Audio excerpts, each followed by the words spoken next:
양극재가 기술 진입 장벽이 어마무시하게 높아요. 2차 전지 밸류체인에서 글로벌 넘버원에 위치해 있는 이제 갑의 위치에 있어야 돼요. 폐배터리 시장이 클 수밖에 없는 건 뭐 시대적 대세고요. 테슬라하고 엮여져 있는 게 제가 봐서는 결코 프리미엄 요인이 아니고 리스크 요인이에요. 요즘 2차 전지 소재 뭐 이런 쪽이 핫하다 보니까 예. 반도체 장비 회사들이 됐든 그러니까 자꾸 이 부가 사업으로 이렇게 늘려나가는 곳들이 늘어나고 그렇죠. 있는 예. 것 같아요. 예, 그렇죠. 그래서 그 회사들의 주가도 뭐 변동성이 좀 이렇게 생기는 것 같고. 근데 일각에서는 지금 들어가서 경쟁력이 있을까에 대한 의문들을 좀 제기하고 있거든요. 그렇죠. 어떻게 보시나요? 신규 사업으로 지금 진출하려는 곳들에 대한. 좀 조심해서 보셔야 됩니다. 예. 이제 후발로 들어가서 이제 자리 잡기는 좀 사실 좀 어려운 거고, 특히 이제 이 2차 전지 쪽은 이제 경험 사업이라고 그때 이제 그 이동 차장님이 말씀하셨듯이 이게 업력이 많이 중요해요. 사실 뭐 화학 쪽은 우리나라가 이 다른 나라들에 비해서 이제 좀 뭐 정밀화학 특히 이런 분야에서는 이제 오랜 기간 다들 열심히 좀 노력하고 하셔갖고 거기서 조금만 이제 좀 이렇게 방향을 틀면 2차 전지 쪽으로 좀 연결되는 좀 그런 부분들이 있거든요. 그래서 뭐 다들 이제 열심히들 하고 이제 뛰어들려고 하는데, 그래서 이제 보면 많은 회사들이 뛰어드는 그런 품목들, 대표적으로 예를 들어서 이제 뭐 음극재라든지 그 다음에 뭐 동박이라든지 하여튼 그 폐배터리도 마찬가지죠. 폐배터리 요새 최근에 하겠다는 회사들 많으니까 그런 부분은 사실 좀 조심해서 보셔야 되고, 왜냐하면은 그만큼 이제 신규 업체들이 쉽게 진입할 수 있을 만큼 진입 장벽이 낮다는 얘기니까. 그에 비해 가지고 이제 신규로 뛰어든다고 하는 그 회사들이 지금 뭐 양극재나 그 다음에 이제 배터리 사업을 뛰어들겠다, 직접 하겠다라고 사실 뛰어든 회사들은 거의 잘 없잖아요. 배터리는 이제 저희 금량이 거의 유일하다시피 하고, 뭐 양극재는 아예 뭐 없지 않습니까? 그러니까 그런 회사들이 사실 가치 있는 회사입니다. 쉽게 못 뛰어드는 거니까. 예. 근데 지금 우리 사실 뭐 음극재, 양극재, 동박 뭐 여러 가지 파트들이 있지 않습니까? 예. 가장 좀 유명하다고 보시는 파트가 어느 쪽이에요? 장기적 관점에서 보면 무조건 양극재입니다. 네? 양극재. 양극재. 예, 양극재입니다. 이유는요? 양극재가 기술 진입 장벽이 어마무시하게 높아요. 아까 말씀드린 저희도 이제 배터리는 한번 해보자 해서 이제 저희가 해서 이제 1층으로 만들어 갖고 이제 내년에 뭐 양산 아니고 이제 뭐 앞으로 사업을 전개해 나갈 거지만 저희 입장에서도 양극재 쪽은 아예 꿈도 못 꾸거든요. 그만큼 진입 장벽이 좀 양극재가 있는, 에코프로 BM 같은 경우에 보면 그때 이제 이동 차장님 말씀하실 때 양극재 뛰어들어갔고 우리가 총 12년 4개월 만에 흑자를 냈다고 하셨거든요. 그러니까 지금 들어와서 양극재로 흑자를 내려면 걔도 12년 4개월 동안 지금부터 이제 해야 되는 거고, 근데 12년 4개월 동안 열심히 해서 이제 에코프로 BM 수준을 따라갔는데 그 12년 4개월 동안 에코프로 BM은 또 그만큼 앞서 나가 있을 거니까. 그렇죠. 예, 그 초격차를 도저히 따라잡기가 사실 어렵습니다. 이제 양극재 업체가 지금 에코프로 BM이나 뭐 LG화학, 그 다음에 포스코 케미칼, 이제 LNF 이 회사들 4개가 사실 대표적이고 이 4개의 기술력이 이제 전 세계에서도 가장 좀 압도적인데 중간중간에 대기업들이 한 번씩 양극재 사업을 시도를 안 해본 게 아니에요. 삼성도 중간에 한번 했었고, 그 다음에 이제 포스코도 한번 하다가 접었다가 다시 사업을 시작한 거고, 근데 이제 뭐 그런 대기업들이 이제 재벌들이 뭐 돈도 많고 뭐 우수한 인력도 많았을 텐데 해보면 한 3년 정도를 하다가 3년 동안 해도 이게 성과가 안 나와요. 양극재는. 그러니까 이제 3년 정도 하다가 이거 좀 안 되는 것 같다 도저히 접자 해서 접고 막 그런 얘들이 정말 많았거든요. 네. 그거를 이제 뭐 대기업들도 3년 하다가 접고 4년 하다가 접고 하던 거를 끝까지 포기하지 않고 12년 4개월 해가지고 결국 이제 이동 차장님 에코프로 BM이 성공을 해낸 거니까 진짜 그거는 좀 대단한 거죠. 저희는 뭐 저희 현업에서는 그 기술력 이런 부분에 대해서는 진짜 뭐 존경심을 많이 갖고 있습니다. 네. 그러면 그 같이 주로 비교되는 뭐 LNF 있지 않습니까? 뭐 첨보라든가 뭐 여러 그 2차 전지 소재 업체들 유명한 이런 것들에 대해서는 어떤 생각을 가지고 있으신지 좀 궁금하기도 해요. 제가 항상 말씀드린 소재는 양극재만 봐라. 이제 그 장기적으로 보면은 이제 뭐 양극재가 제일 좀 갑의 위치에 있고 하니까 뭐 확실히 위에 있는데 굳이 뭐 다른 거를 사실 한눈 팔 이유는 없거든요. 옛날에 제가 이제 반도체 장비 이런 생각을 제가 갖게 된 게 제가 애널리스트 할 때 반도체 장비도 했었거든요. 반도체 장비를 해보니까 그게 이제 대표적으로 이제 그 크리늄 만든 회사들 같은 네. 예, 그런 회사 있었는데 거기 가서 이제 제가 기업 탐방하고 얘기 들어보면은 회사가 좋아요.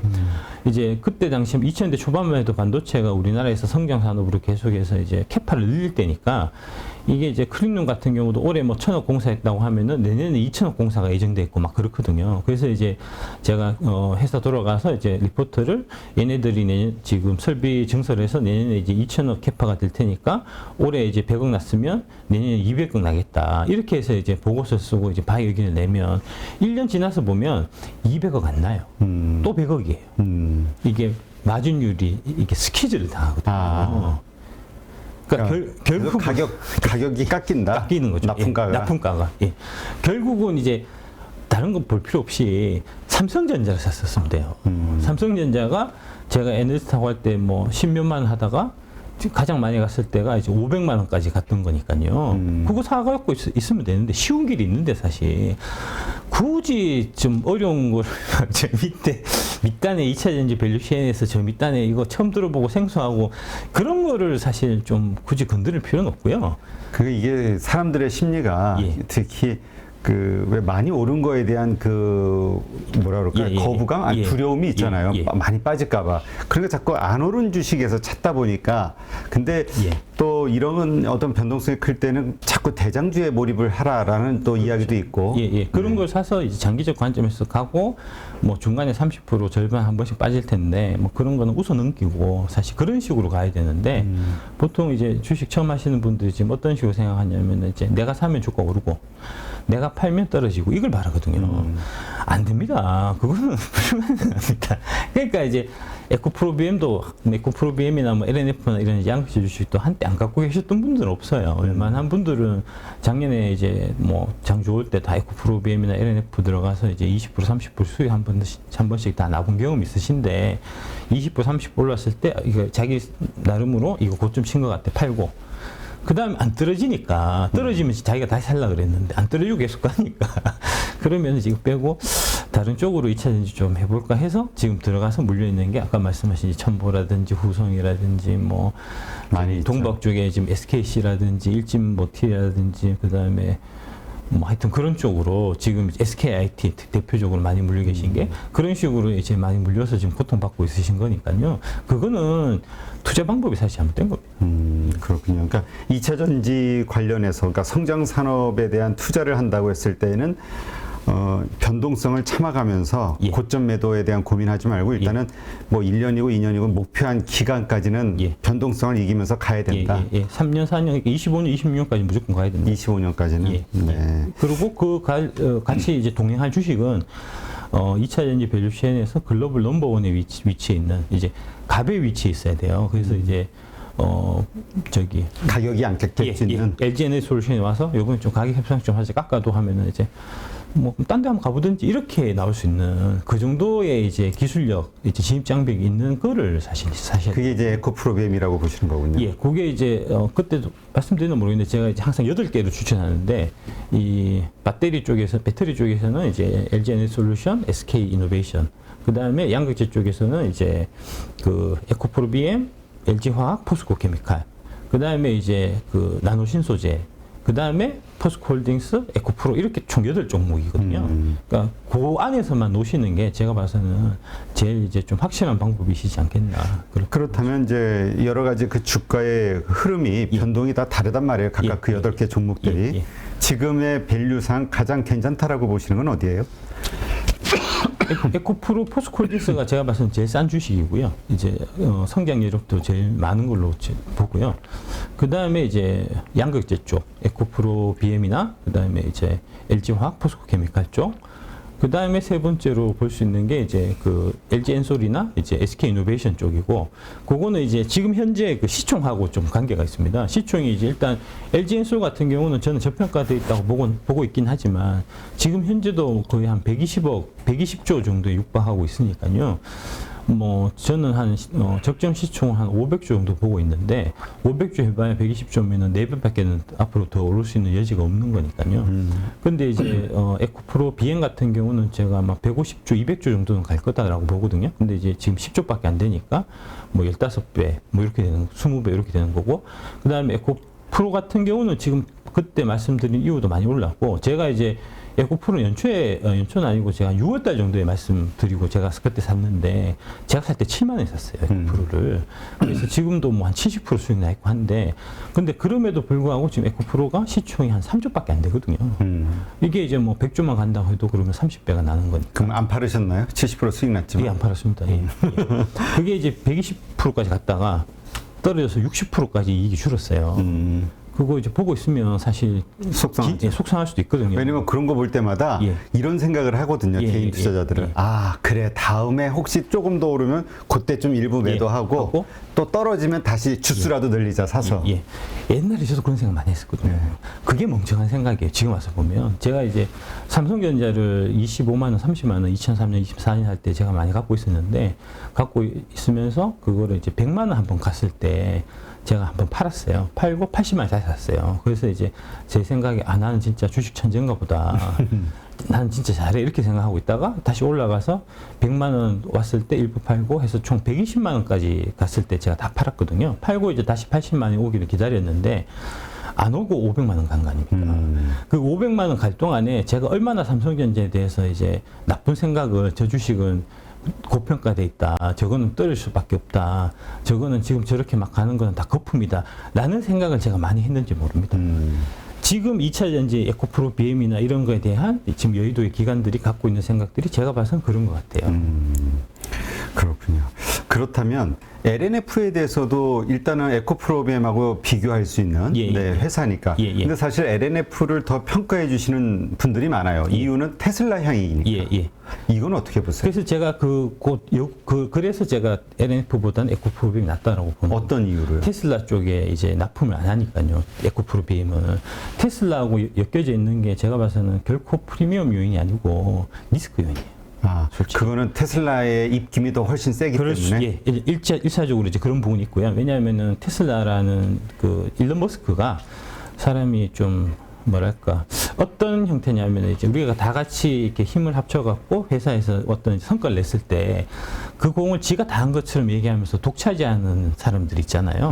좀 그런 스타일이에요. 아, 그래요? 일론 머스크가. 실제적으로 지금 2차 전지, 그러니까 전기차 시대가 도래한 게, 많은 분들이 테슬라의 공이 크다라고 생각하는데 절대 그렇지 않고요. 테슬라하고 그다음에 이제 LG 에너지 솔루션하고 그다음에 그 밑단에 이제 그 에코프로비엠 양극재 회사들, 이런 회사들이 같이 힘을 합친 공동 작품이거든요. 근데 제가 그 테슬라 얘기하는 거 백날 봐도 지 자랑만 하지, 지가 덕을 입은 이제 뭐 대표적으로 파나소닉 같은 이제 그런 쪽 칭찬하고 그 덕을 많이 보고 고맙고 이런 얘기 한 거 제가 한 번도 못 봤습니다. 실질적으로 지금 그때 테슬라가 주가가 크게 오르게 된 계기가 이제 모델 3가 본격적으로 생산되기 시작하고, 그 다음에 그게 모델 Y로 넘어가고 이러면서 이제 주가가 이제 거의 뭐 한 2년 짧은 기간 동안에 거의 30배, 40배 올랐는데, 그 30배, 40배가 오를 때 그때 테슬라를 위해서 21790 배터리를 만들어서 납품하고 그 과정에서 수율이 떨어져가지고 피해를 극심하게 봤던 파나소닉 같은 경우는 주가가 반토막이 났어요. 근데 그 파나소닉에 대해서 테슬라가 이제 뭐 고맙다든지 챙겨준다든지 이런 것들이 하나도 없었거든요. 그래서 그런 좀 면이 있어서 이제 테슬라하고 일단 이렇게 결부되어 있는 거는 좀 안 좋고, 항상 하는 얘기가 이제 자기가 처음부터 끝까지 다 한다는 얘기잖아요. 네. 배터리도 자기가 만들고 그러겠다는 거니까 그런 애들하고 친하게 지내면 별로 이제 좀 좋을 게 없고요. GM 같은 경우는 반대로 이제 LG하고 되게 이제 끈끈하게 동맹 관계로, 작년 같은 경우만 해도 볼트에서 이제 그 LG 엔솔이 납품하는 볼트 배터리에서 화재가 발생해서 리콜하고 하면서 7대3으로 최종제가 결정된 걸로 알고 있고요. 이제 그 7을 LG 엔솔이 물어주고 3을 GM이 물어주고 이런 형태가 돼서 GM도 사실은 좀 많이 데미지가 있었을 텐데, 근데 그럼에도 불구하고 지금 이제 LG하고 서로 협력해서 이제 윈윈하면서 이제 지금 잘 나가잖아요. 그 이제 결과물이 얼티엄 셀즈인데, 그 관련해서 올해 3분기부터 실적이 좋아져서 그게 이제 주가로도 반영되고 이렇게 주가 상승하면서 윈윈하면서 가는 이제 그런 모델이니까 그런 쪽 밸류체인에 같이 있어야 이게 얘들이 잘 돼도 나도 좀 따라서 같이 성장할 수 있는 좀 그런 여지가 있는 거지. 테슬라처럼 뭐 잘하면 다 지가 먹고 너네들 좀 부스러기 좀 줄게 이런 애들하고는 친하게 지내봐야 별로. 그러면 에코프로비엠은 3년 후 정도 한 10배 오를 것이다라고 예상하시는 이유는 그렇다면 지금의 이익이 3년 후면은 역시 10배 이상 늘 거라고 그렇습니다. 보시는 건가요? 그 그렇습니다. 근거로 보시는 건가요? 그렇습니다. 일단은 이제 두 가지 측면이 있는데 이제 매출 규모로 봐서 한 5배 정도 늘어날 거고요. 지금 이익률이 5배 더 되겠네요. 매출 규모가 한 7배 정도 늘어날 거고 지금 영업이익률이 에코프로비엠이 한 7, 8% 정도 되는데 이제 25년 이렇게 되면은 아마 14, 15% 될 거예요. 영업이익률이 많이 개선되는 부분이 있을 거니까 그렇게 이제 두 가지 측면에서 보면은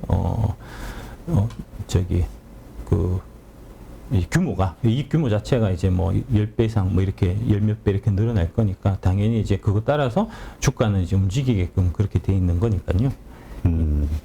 알겠습니다. 그거 관련해서 요거 하나만 자료 3번 한번 보시면 요게 최근에 이제 10월 4일 날 나온 기사인데 한국산 전기차 미국 시장 판매 급감 GM은 역대 최다 판매해서 그때 이제 요것도 제가 관련해서 말씀드렸는데 지금 자동차 현대차가 요즘 안 좋은 흐름을 보이고 있는 이유잖아요. 그겁니다. 그때 제가 그때도 8월 29일 날 방송할 때 제가 말씀드렸던 내용인데 현대차가 당장은 좀 이제 이 보조금을 못 받아갖고 전기차 파는데 좀 이제 타격이 있을 거다 말씀드렸는데 실제로 한 20%, 한 30% 정도 월간 판매량이 그 아이오닉 5나 EV6가 좀 떨어진 걸로 나오고요. 그게 이제 두 개 합쳐서 대수로 보면 한 1,000대 정도예요. 그러니까 이제 우리 배터리사 입장에서 보면 한 1,000대 정도 이제 물량을 못 판 거고 대신에 GM이 3분기에 14,700대를 팔았거든요, 전기차를. 여기서 충분히 커버하고 남는 거죠. 그래서 이제 이 GM이 3분기에 14,709대의 전기차를 팔아갖고 역대 최다 판매량을 기록했고 이게 이제 전체 차도 많이 팔았습니다. 24% 증가해서 도요타를 이겼어요. 원래 이제 미국 시장에서는 GM이 전통적으로 뭐 거의 한 70년 동안 1위를 하다가 작년에 이제 도요타한테 1등 자리를 뺏겼어요. 근데 이제 그 자리를 다시 뺏어온 거고. 그러면서 특히 이제 지금은 뭐 그냥 차 판매 대수보다도 전기차를 몇 대를 파냐. 이게 또 자동차 회사 입장에서는 더 중요한데 그 전기차 판매에서 지금 호조를 나타나고 있는 상태여서 이때 이게 발표할 때 GM이 당일날 8%인가 9% 올랐고요. 같은 날 테슬라가 마이너스 8%가 떨어지고 그랬었습니다. 그래서 지금 전체적으로 이제 차 메이커, OEM 메이커 쪽 이제 흐름을 보면 GM 일단 호조고, 그 다음에 포드도 지금 전기차를 잘 팔고 있고요.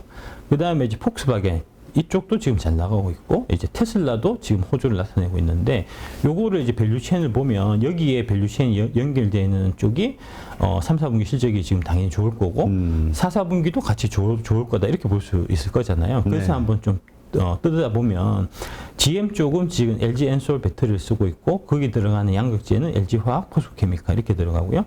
포드 쪽은 지금 SK 이노베이션 거를 쓰고 있고 이쪽에 들어가는 양극재는 에코프로 BM이고 그 다음에 폭스바겐 쪽은 이제 미국 쪽하고 그 유럽 쪽이 달라요.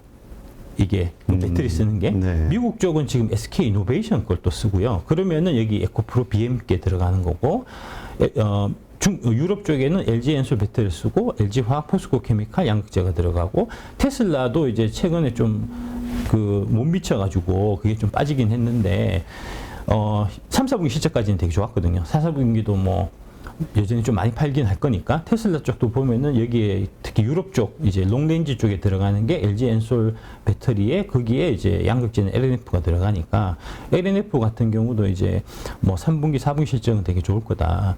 장기적으로 봐서는 저는 이제 에코프로 BM이 더 좋은 회사고 더 많이 성장할 수 있는 여력이 있다고 보지만 LNF가 그렇다고 해서 나쁘다고 생각하진 않아요. 이제 LNF가 한 3년 정도 갖고 가시면 제가 봐서는 최소한 5, 6배는 충분히 올 수 있는 주식이다. 다만 이제 에코프로비엠은 15배 오를 거니까, 이제 그거에 비해서 상대적으로 좀 이제 투자 매력이 떨어진다는 이제 좀 그런 관점이지, 조금 좀 오해하시는 분들이 NF 주주분들이 그렇죠. 좀 오해하시는 분들이 사실 절대로 고평가되어 있다든지 뭐 앞으로 오를 일이 없다든지 그런 건 절대 아니에요. 네. 그거는 좀 말씀드리고 싶고요. 수익률이 조금 더 좋을 것이다.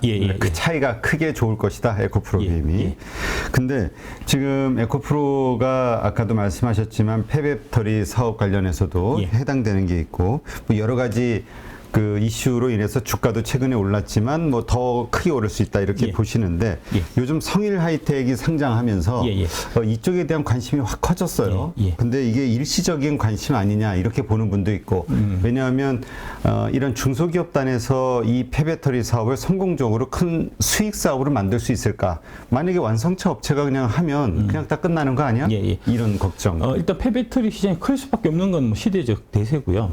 워낙 또 그 리튬이나 이런 이제 원자재 가격이 올라가니까 그거를 이제 재회수해서 다시 써야 될 필요성이 늘어나고 있기 때문에 그거 뭐 시대적 흐름이긴 한데 다만 이제 아까 말씀하셨듯이 이게 주가 측면에서 보면은 그런 것들이 미래를 너무 많이 땡겨와 갖고 좀 이제 과대평가돼 있다든지 뭐 이런 부분의 리스크는 조금 좀 생각하셔야 될 것 같고 그다음에 이제 두 번째로 이게 폐배터리가 상대적으로 진입장벽이 낮아 보여요.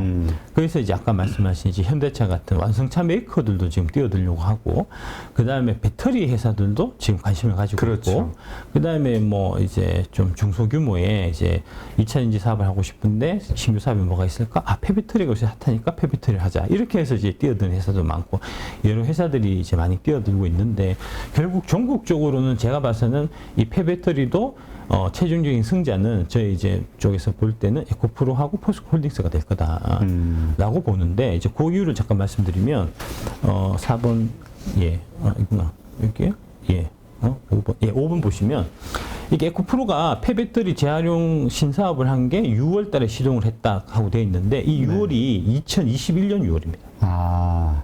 그 기사는 2021년 2월 달에 나온 기사입니다. 그러니까 이제 여의도에서는 모르고 있었지만 미리 산업계에서는 다 이미 움직이고 있었고요. 제가 이제 그 이동채 회장님을 되게 좀 존경하는데 이게 그 성공적인 좀 CEO의 덕목이라고 제가 생각하는 건 크게 세 가지인데 첫 번째가 이제 해안, 두 번째가 뚝심, 세 번째가 이제 소통이거든요. 그러니까 이 에코프로의 이제 이동채 회장님 같은 경우는 앞으로 이제 2020년 뭐 지금 현 시점에 전기차 시대가 열릴 거를 15년 전에 미리 이제 해안을 가지고 꿰뚫어 보고 계셨고 그래서 15년 동안 계속 이제 이 2차 그 전기차용 양극재를 계속 기술 개발했는데 아까 말씀드렸듯이 많은 대기업들이 그 중간에 들어왔다 나오고 하는데 12년 4개월 동안 계속 밀어붙여 가지고 결국 성공한 그 뚝심. 그다음에 이제 그거를 진행하기 위해서는 이제 회장이 다 할 수 있는 건 아니거든요. 결국은 이제 실무자들, 기술자들 뭐 이런 사람들 해야 되는데 그 사람들 입장에서 보면은 이게 이 양극재를 만든다는 게 이제 이 뭐 밀가루 같은 이 가루를 요렇게 섞어 갖고 이제 그 소속노라는 이제 그러니까 뭐 가마에다가 이제 구울 때 온도를 어떻게 하고 바람을 어떻게 하고 이런 거에 따라 가지고 결과가 또 확 달라지고 그렇거든요. 그래서 한번 구워보고 결과를 보면은 이게 잘못돼 가지고 깨버리고 뭐 이런 거거든요. 그런 거를 십몇 년 동안 계속 하면 사람이 정신병 걸립니다.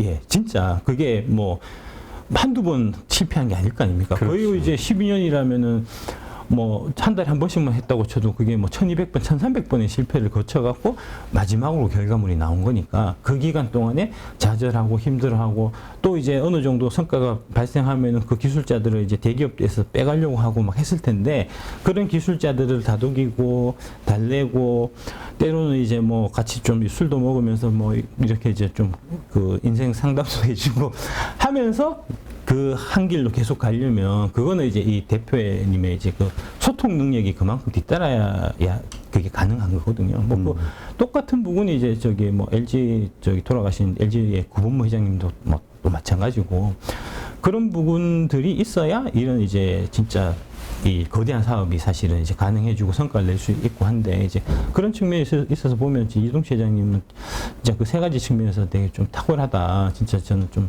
뭐 존경할 만한 분이 아닌가 이제 그렇게 생각하고요.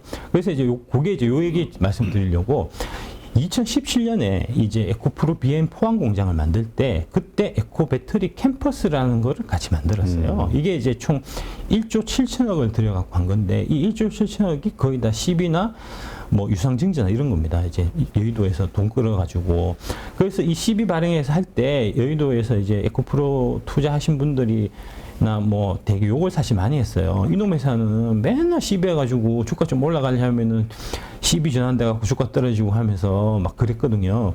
근데 이제 어쨌든 간에 그렇게 해서 1조 7천의 거액을 들여갖고 에코프로 배터리 캠퍼스를 구축해서 거기다가 양극재 공장 에코프로 BM도 물론 만들었지만 리튬 공장 그 다음에 이제 양극재 원료인 전구체 공장, 그 다음에 여기 가스가 들어가거든요. 산소 질소 공장, 그 다음에 폐배터리 재활용 공장 등 이 전주기를 다 같이 만들었어요. 2017년에. 이때는 사실 어떤 때냐면 2017년만 해도 저희가 이제 중국의 저희가 중국에 이제 염호를 하나 그때 이제 2016년에 청해 염호란 칭하이 염호라는 데를 제가 인수한 적이 있는데 그때 염호를 인수했을 때만 해도 2017년에는 거기서 나오는 염호에 이제 소금하고 리튬이 같이 나와요. 네. 지금은 당연히 소금을 버리고 리튬을 쓰겠지만 2017년만 해도 우리는 리튬을 다 갖다 버리고 소금을 썼었거든요. 이게 그 소금이 이제 저희 하고 있는 발포제 원재료라 가지고 그럴 때인데 시대를 미리 앞서서 내다보시고 앞으로 리튬이 많이 중요해질 거다 해서 리튬 만드는 공장을 2017년에 지은 거거든요. 이게. 그래서 이제 지금 그게 완성돼서 지금 뭐 에코프로 CNG는 이제 연간 2만 톤 규모 폐배터리 재활용하는 사업을 지금 진행을 하고 있고 관련해서 LG 엔솔컴도 이제 받아오고 있고 앞으로는 저쪽에 SDI하고 SK 이노베이션 것도 받을 거니까 미리 준비해서 해안을 갖고 미리 이제 이런 안 갖춰 놓으면 나중에 이제 뒤늦게 시장이 기화돼 갖고 그때에 시작해서는 사실 늦습니다. 그러니까 뭐 그런 측면에서 에코프로가 저는 되게 좋은 회사다. 특히 폐배터리 관련해서도 그렇고 그 밑에 이제 포스코홀딩스 보시면 포스코홀딩스가 폴란드 배터리 재활용 공장을 준공했는데 이게 이제 성일 하이텍하고 같이 협업 운영하는 거예요. 네. 이게 이제 돈은 포스코홀딩스가 전부 다 되고 그 다음에 공장의 설계, 설비도의 건축에 이어서 공장 운영은 성일 하이텍이 하는 거거든요. 이게 이제 이렇게 이분되어 있는 이유가 뭐냐면은 성일 하이텍은 이제 이 폐배터리 관련돼서 이 회사도 되게 업력이 있는 회사니까 여기도 기술은 되게 좋습니다. 그래서 네. 이제 기술력이 있고 근데 이제 돈은 자기들이 많이 없으니까 포스코홀딩스가 대신 돈을 대주고 운영은 이제 성일 하이텍이 맡아서 하는 이제 그런 형태로 지금 굴러가는 거거든요. 그러니까 결국은 이 그림은 양극재를 하는 양극재해서 전반적인 수직 계열화가 되어 있는 이제 에코프로나 포스코홀딩스가 폐배터리 쪽도 이제 같이 좀 장악하게 될 이제 그런 가능성이 많고요. 그래서 제가 에코프로, 포스코홀딩스를 주력으로 갖고 있죠. 이 포스코홀딩스 근데 이제 워낙 철강이라는 어떤 또 뭐라 그럴까요? 이 그 사이클 산업이잖아요. 네, 경기 민감죠. 이게 이제 같이 섞여 있다 보니까 이것만 딱 계산하기가 참 어렵단 말이에요. 그래서 포스코홀딩스는 그러면은 어느 정도의 성장성을 가지고 있는 거냐 투자자들 입장에서는 고민할 수밖에 없을 것 같아요. 철강주는 워낙 싸게 평가받으니까. 그러니까 뭐 지금 철강은 사실 갖다 버려도 되고요. 제가 봐서는 리튬만 해도 돼요. 그래요? 리튬이 당장 이제 내년에 그 광양에 이제 리튬 정제 공장이 이제 완성이 되는데 그게 이제 그 이른바 그 테슬라가 리튬 정제업은 돈을 찍어내는 면허다 해서 나도 한번 해볼게 했던 그거거든요. 그게 이제 4만 5천 톤? 4만 5천 톤인가? 4만 5천 톤 캐파인데 4만 5천 톤만 해도 지금 시세로 거의 한 5조 정도가 돼요. 근데 이제 5조면 이제 워낙 철강이 매출액이 크기 때문에 매출액 규모로 보면 5조가 별거 아닌 것 같거든요. 근데 그 5조는 60% 이익이 나는 5조입니다. 그러니까 영업이익으로 보면은 3조예요. 내년에 당장 이제 그쪽에서 나오는 게 예상되는 게 지금 뭐 포스코 철강 사업해갖고 이익이 한 5조 나나요? 예, 그러니까 지금 그런 거고 그게 이제 첫 단추고 그 다음에 이제 23년은 그렇고 24년은 이제 움브레 모유르트에서 염호에서 뽑아내는 이제 리튬이 나오는데 그것도 5만 톤 지금 계획하고 있으니까 5만 톤에 5조면은 거기는 90% 날 거거든요. 4조 5천억의 영업이익이 나니까 그 두 개만 합쳐도 벌써 이제 이 철강 사업보다 훨씬 더 이제 값어치가 있는 그런 거니까 이게 처음이 아니고. 이게 끝이 아니고 여기서부터 시작해서 계속해서 이제 캐파를 늘려갈 거니까요. 이게 이제 리튬 쪽은 전통적으로 이제 스포듐이라는 암석에서부터 시작해서 리튬을 채취하는 거는 그렇게 기술적으로 어렵지 않습니다. 누구나 다 할 수 있고 반면에 염호에서부터 리튬을 추출하는 거는 정말 어려워요. 전 세계적으로 지금 그 관련된 기술을 갖고 있는 회사가 저희가 파악하기로는 한 3개 정도 저희가 파악하고 있거든요. 그 중에 하나가 포스코홀딩스고 그러다 보니까 최근 어떤 일이 있었냐면 이제 캐나다의 그 주지사께서 네. 포스코를 찾아왔어요. 찾아와서 우리도 보니까 우리 주위에 염호가 있던데 이 염호를 저기 포스코에서 좀 리튬 개발을 해주시면 안 되겠냐 해서 그 얘기하러 왔거든요. 직접 주지사가. 그 정도입니다, 이 회사가. 앞으로 리튬은 계속 부족할 거고, 리튬이 크게 나올 수, 많은 물량이 한 번에 조달할 수 있는 거는 염호밖에 없는데, 그 염호에서 리튬을 뽑아낼 수 있는 기술을 갖고 있는 애가 전 세계적으로 3개밖에 없고, 그 중에 하나가 포스코라고 하면, 뭐 그 가치야 뭐 이런 것도 말할 나이가 있겠습니까? 제가 봐서는 뭐 26년, 27년 이렇게 된다고 보면은, 이게 지금은 이제 삼성전자가 이제 그 시가총액 1위지만 제가 봐서는 26, 27년 되면은 LG엔솔하고 포스코홀딩스가 시가총액 1, 2위를 다투게 될 겁니다.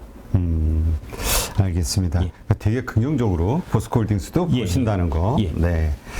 하여튼 요즘 그 포스코홀딩스 그는 그 수해, 재해, 그 피해로 인해서 뭐 워낙 부정적인 이야기들이 나오고 그걸 들고 있으신 분들 입장에서는 참 많이 마음이 괴로우셨을 텐데 아마 이 방송을 보신다 그러면 또 위로를 받으실 것 같네요. 말씀하신 김에 제가 뭐 좀 한 가지만 이게 이제 좀 뭐랄까 그 좀 정확하게 좀 이해하실 필요가 있는데 그 회사에 불이 나면 그거는 그 회사한테 반드시 호재예요. 악취했던 적이 한 번도 없습니다. 어떤 면으로요? 예. 이게 이제 포스코에 불나갖고 뭐 좀 흰남노 하여튼간에 뭐 다 차치하고 이제 불나서 지금 이제 생산을 못 하잖아요. 그러면 이제 그 관련해서 손해를 많이 보니까 그래서 이제 그게 포스코 입장에서는 손실을 보겠다 이렇게 이제 그냥 단순하게 생각하시는데 실제로 내막을 들여보면 절대 그렇지 않고요. 그 손실은 화재 보험 회사가 다 물어줍니다. 그러니까 실제로 화재가 나서 생산 차질 발생한 거는 나중에 다 보험금을 받기 때문에 실제로 손해보험 하나도 없어요. 포스코는 일단 이제 화재나 자연재해로 인한 이제 피해는 없는 거고요. 근데 없는데 주가가 빠졌으니까 이게 말이 안 되는 거고. 그 다음에 이제 두 번째 어떤 게 있냐면 그렇게 해서 화재가 발생하면 그 관련된 이 업종의 그 제품이 이제 수요 공급에서 공급이 갑자기 확 축소가 되기 때문에 가격이 올라갑니다. 실제로 이제 최근에 보면은 이 글로벌 경기 둔화로 인해서 이제 철강 경기가 많이 좀 나빠졌고 그래서 이제 뭐 후판이라든지 그다음에 스테인리스 강 같은 것들이 가격이 많이 떨어졌었어요. 그런데 포스코 그 저기 흰남노 사건 이후에 지금 후판 가격도 오르고요. 스테인리스도 이제 재고를 왕창 갖고 있던 게 지금 잘 정리가 되고 있습니다. 그거는 이제 포스코한테 이익인 거죠. 네. 사실은 이제 그 포스코가 불이 나갔고 그거는 호재는 포스코 쪽은 호재고 악재는 누가 악재냐면 첫 번째로 이제 재보험사. 보험사들에게 예, 보험사 중에서도 화재보험을 보통 그런 이제 큰 건 같은 경우는 재보험을 당연히 들어놓기 때문에 코리안 리 같은 재보험 회사가 사실 그 손해를 최종적으로 안게 되고요. 두 번째로는 이제 조선주. 후판이 많이 필요한. 그렇죠. 예. 실제로 이제 그게 뭐 한 20% 정도 이제 그 3분기 하반기 가격을 인하를 하려고 처음에 접근했을 때요. 포스코한테. 근데 이제 포스코가 우리 지금 불려갖고 공장 못 돌리니까 뭐 가격 깎아주냐 해서 원래 상반기 가격으로 다시 가격하기로 했고요. 그 다음에 자동차. 이런 회사들이 사실은 피해를 보는 겁니다. 그쪽 회사들한테 악재하는 겁니다. 좀 너무 단순하게 이제 그 뉴스 나오는 거, 악재다 이렇게 해서 팔아라 이런 거에 막 자꾸 휩쓸려 갖고 가시면 안 되고 좀 내면을 좀 깊이 있게 좀 들여다보고 판단할 수 있는 그런 좀 안목을 기르셔야 돼요. 근데 그런 안목을 기르시려면 이제 대충 주식 사갖고 10%는 팔고 다음 주식 찾고 이런 식으로 해갖고는 절대로 그런 안목이 안 길러지고요. 적어도 한 종목에 이제 최소한 3년 정도는 내가 꾸준히 갖고 가면서 이 회사가 이럴 때 어떻게 움직였고 이럴 때 어떻게 움직였고 이 회사는 어떤 장점이 있고 어떤 역사가 있고 이런 거를 자꾸 하셔야 그게 이제 주식 투자에서 실력이 느는 거지. 맨날 차트만 들여다보고 뭐 다음에 이제 모멘텀은 뭐고 뭐 이런 것만 찾아 헤매갖고는 그렇죠. 예, 발전이 없습니다. 예. 알겠습니다.